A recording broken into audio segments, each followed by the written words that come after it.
This nibble originally aired on RSBANDB Update, episode 818, Gielinor Special Place. Enjoy. To get anything out of the restricted engram, you got to go back upstairs and use it on what did you have to use it on out there? The fountain of energy. That's what it was.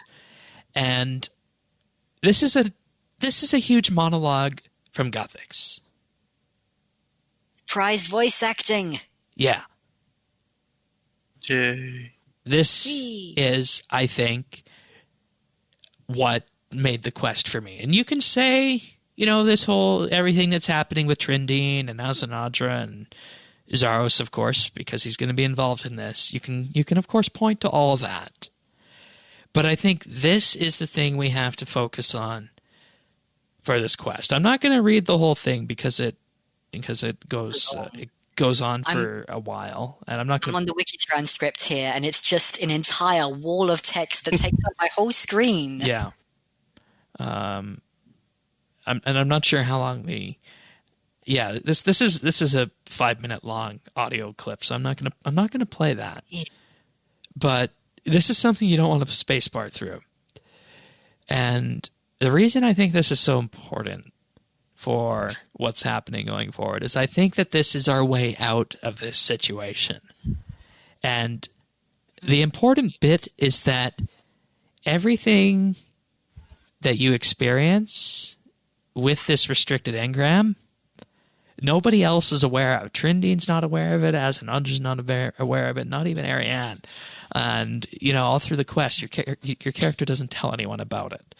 But there's one... It can't be used against you. I'm sorry, what was that? It can't be used against you. No. And there's this one passage that really stood out for me.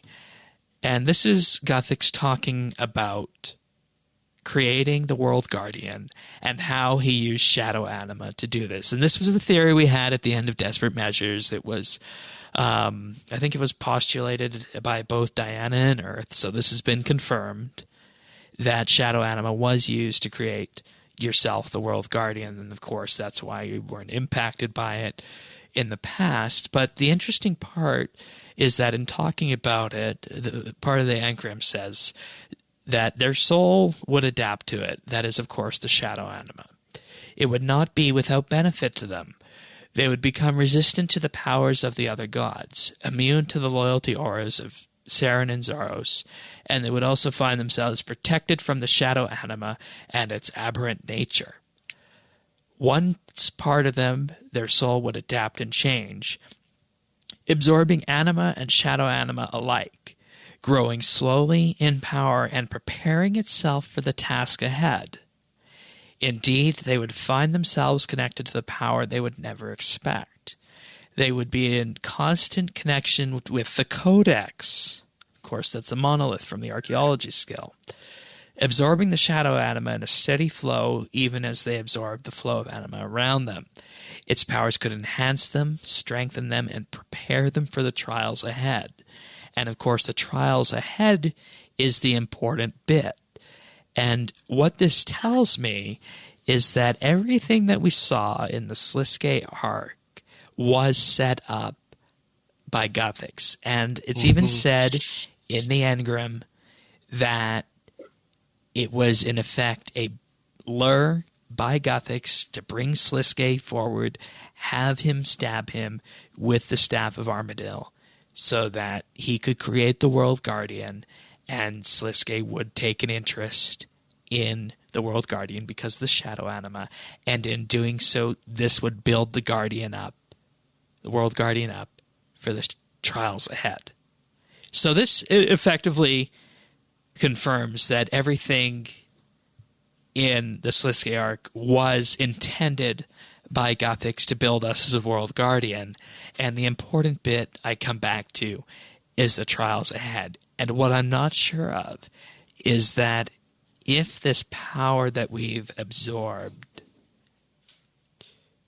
could, in effect, act as a lightning rod for the energy that's going to come out if these Elder God eggs hatch. Yeah. What if this is Because, I think we're going to be on this path where we're going to try all these things and they're not going to work. And the gods are going to start fighting with one another. And you're eventually going to have the eggs start to hatch. And what is the only force that might stand to stop it? That's the World Guardian. Hence the name, right? What we'd be building up to is that of all the things that people can try, it's actually us and our nature. And that Guthix is prepared for this, of course. Exactly. He's been so connected to the animal all this time. He's had to have known what was going on. Yeah. And I think it was even said in the Engram that he knew that the next revision was close. Mm-hmm. So we are his master play. Yeah.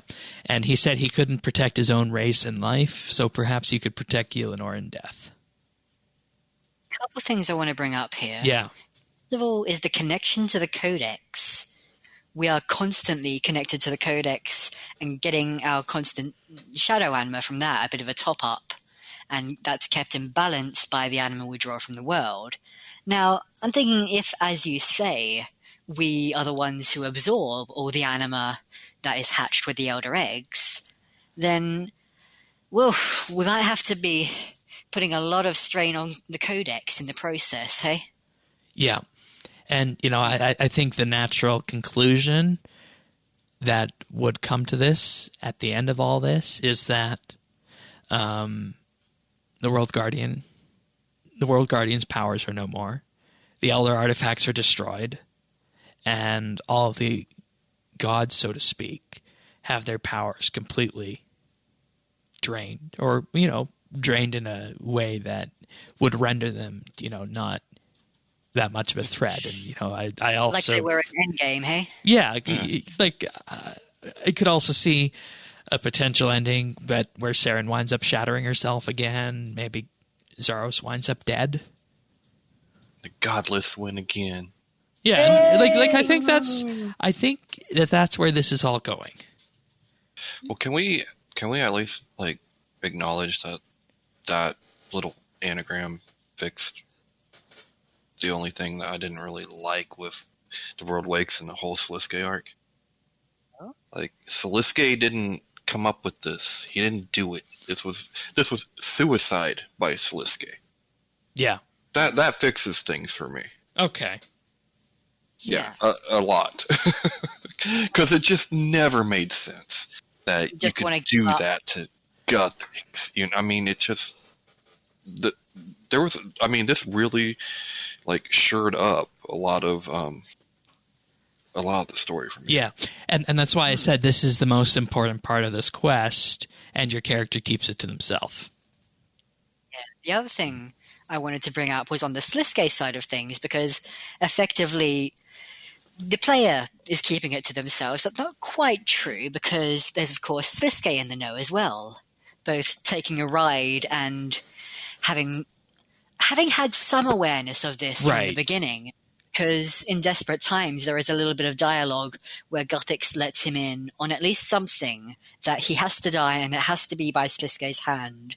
It's not entirely clear how much Sliske knows, though, because it does cut off. But yeah, and we don't know how much influence Sliske has inside of you today. Oh, yeah. So the World Guardian and Sliske, both two parts of this plan at first, and now are in the same boat, the same body even. And it's interesting that the World Guardian is this balance of light and shadow anima, when, of course, you've got the light and shadow masks. So I can't help but wonder, whatever there is of Sliske inside us, is it perhaps channeled through those twin sources of anima? And that's how we experience them as the different masks. I think that's a perfectly reasonable explanation. We're the chosen one. Kind of just how... We are the chosen one. We have true balance. It's kind of like how there's the Dark Lord bit in the Elf storyline. What that turned out to be. It's kind of like that same idea. I see it as. You can find full episodes of RSBANDB Update right here on this YouTube channel. If you found this video useful or just enjoyed it, like and subscribe, or leave a comment.